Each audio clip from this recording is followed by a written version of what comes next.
15 अगस्त 2022 लाल किले की प्राचीर से पीएम मोदी ने मातृशक्ति के बारे में बड़ी बड़ी बातें की।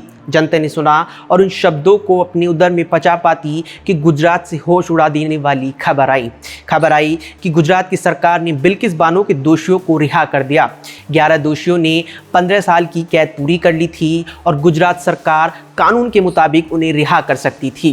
दरअसल 11 दोषियों में से एक सुप्रीम कोर्ट पहुंचा था और सर्वोच्च न्यायालय ने फैसला करने का अधिकार गुजरात सरकार के ऊपर छोड़ दिया। गुजरात सरकार ने चुनावों से पहले मौका देखा और बिल्किस के दोषियों को रिहा कर दिया। फिर क्या हुआ? जब दोषी बाहर आए तो उनका फूल मालाओं से स्वागत हुआ, मुंह मीठा कराया गया। लेकिन अब भी इस देश में कुछ लोग ऐसे हैं जिनकी आंखों का पानी मरा नहीं है। उन्होंने गुजरात सरकार के फैसले पर सवाल उठाया, न्याय का वास्ता दिया और फैसले पर पुनर्विचार की अपील की। कुछ लोग सुप्रीम कोर्ट पहुंचे। दुनिया जगत में बिल्किस केस में न्याय की परिभाषा पर सवाल खड़े होने लगे। इस बीच मामले में एंट्री होती है बीजेपी की राष्ट्रीय प्रवक्ता और मुस्लिम चेहरा शाजिया इल्मी की। शाजिया इल्मी जानी मानी टीवी पत्रकार रही हैं और कथित अन्ना आंदोलन में बढ़ चढ़ कर हिस्सा लिया तो आगे चलकर आम आदमी पार्टी ज्वाइन कर ली। मई 2014 में रिजाइन कर दिया और बीजेपी ज्वाइन कर ली। तब से बीजेपी में है। याद रखिए कि शाजिया इल्मी का बैकग्राउंड मुस्लिम है, खानदान नबी का गुलाम रहा है। लेकिन शाजिया इल्मी ने घड़ियाली आंसू बहाने के नाम पर जिस तरह पीएम मोदी को डिफेंड किया है वो शर्मनाक है। 10 सितंबर को इंडियन एक्सप्रेस में छपे अपने लेख में शाजिया इल्मी ने लिखा कि बिल्किस के दोषियों को रिहा करने का फैसला गुजरात सरकार का है और इसमें पीएम मोदी का कुछ लेना देना नहीं है। आप जब ये सुन रहे हैं तो पीएम मोदी के शासन को याद रखिए। शाजिया ने लिखा कि वीएचपी के लोगों ने रिहाई के बाद दोषियों को फूल माला पहनाकर स्वागत किया और खुशी मनाई। अब 11 सितंबर को वीएचपी वालों ने शाजिया इल्मी के लेख पर तूफान खड़ा कर दिया। वीएचपी के नेताओं ने शाजिया को लुटियंस गैंग का करार देते हुए कहा कि हमारे लोगों ने दोषियों का स्वागत सत्कार नहीं किया। शाजिया को हिंदुत्व और आरएसएस की समझ नहीं है।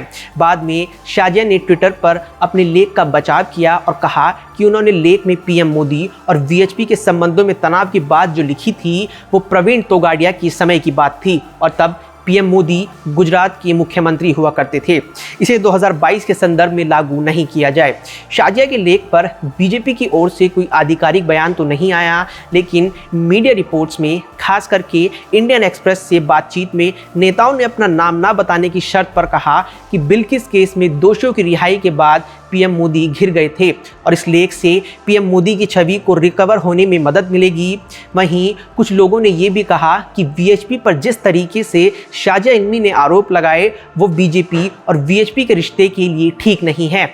ये तो हुई कहानी, लेकिन अब सवाल ये उठता है कि शाजिया इल्मी जैसे मुसलमानों का ज़मीर मर गया है क्या? पहली बात तो ये कि मीडिया में बिना पीएम मोदी और अमित शाह की अनुमति के बिना कुछ छपता नहीं है। किसी संपादक में इतनी कुव्वत नहीं कि वो बीजेपी और पीएम मोदी के खिलाफ कुछ छाप दे। फिर पीएम मोदी की आड़ में वीएचपी पर आरोप कैसे लगा दिया शाजिया इल्मी ने? क्या शाजिया इल्मी को किसी सुपर बॉस ने कहा था कि आप पीएम मोदी को डिफेंड करते हुए इंडियन एक्सप्रेस में लेख लिखिए? शाजिया इल्मी के लेख की टाइमिंग देखिए। ये लेख तब छपा है जब सुप्रीम कोर्ट ने 2 हफ्ते में गुजरात सरकार से जवाब मांगा है और न्यायपालिका की रीढ़ में थोड़ी सी भी जान होगी तो गुजरात सरकार की किरकिरी होना तय है। तो क्या इसी किरकिरी से पीएम मोदी को बचाने के लिए शाजिया इल्मी ने इंडियन एक्सप्रेस में अपना ये लेख लिखा? ये सवाल इसलिए उठ रहा है क्योंकि गुजरात में पीएम मोदी और अमित शाह की मर्जी के बिना पत्ता भी नहीं हिलता है। तो क्या पीएम मोदी की इमेज बचाने के लिए विश्व हिंदू परिषद को बलि का बकरा बनाया गया? क्योंकि लगभग सभी मीडिया रिपोर्ट्स में वीएचपी के नेताओं ने शाजिया के आरोपों को खारिज किया है।